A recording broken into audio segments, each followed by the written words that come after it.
తిరుమల శ్రీవారి పుష్కరిణి మరమ్మత్తు పనులు వేగంగా జరుగుతున్నాయి. సెప్టెంబర్ 24 నుంచే శ్రీవారి వార్షిక బ్రహ్మోత్సవాలు ప్రారంభం కాబోతున్నాయి. ఈ ఉత్సవాల చివరి రోజు పుష్కరిణిలో చక్రస్నానం ఘట్టం ఉంటుంది. మరమ్మత్తు పనుల నిమిత్తం నెలపాటు పుష్కరిణి హారతి రద్దు చేసింది టీటీడీ.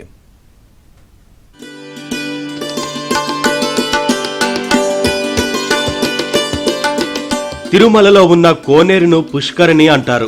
భక్తులు శ్రీవారి పుష్కరిణిలో స్నానం చేసి మొదట వరాహస్వామిని, ఆ తరువాత శ్రీవారిని దర్శించుకుని మహాప్రసాదం స్వీకరణతో యాత్ర ముగిస్తే అంతా మంచి జరుగుతుందని పండితులు చెబుతారు.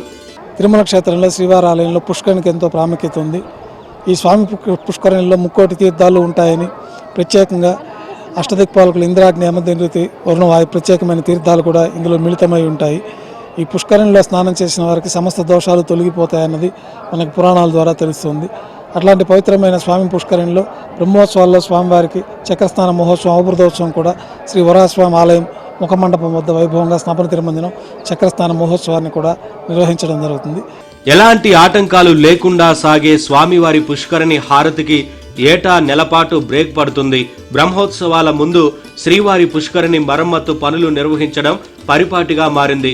బ్రహ్మోత్సవాలు సెప్టెంబర్ 24 నుంచి అక్టోబర్ 2 వరకు జరగబోతున్నాయి. ఇందుకోసం పుష్కరిణి మరమ్మత్తు పనులను ప్రారంభించారు. ఉన్న నీటిని తోడి రంగులద్దుతారు, తిరిగి నీటితో నింపుతారు. అంచెలంచెలుగా సాగే పనులకు నెల రోజులు పడుతుంది. మరమ్మత్తు పనులు పూర్తి కాగానే తిరిగి పుష్కరిణి హారతిని పునరుద్ధరిస్తారు. భక్తులను కూడా స్నానానికి అనుమతిస్తారు.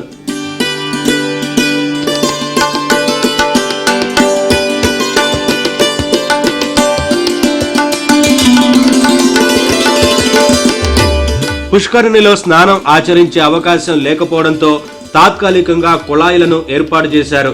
పుష్కరిణి మూసివేసిన టీటీడీ చేసిన ఏర్పాట్లతో భక్తులు ఇబ్బందులు లేకుండా స్నానం ఆచరిస్తున్నారు. మొత్తం మీద మరికొద్ది రోజుల్లోనే పుష్కరిణి కొత్త శోభ సంతరించుకోబోతోంది.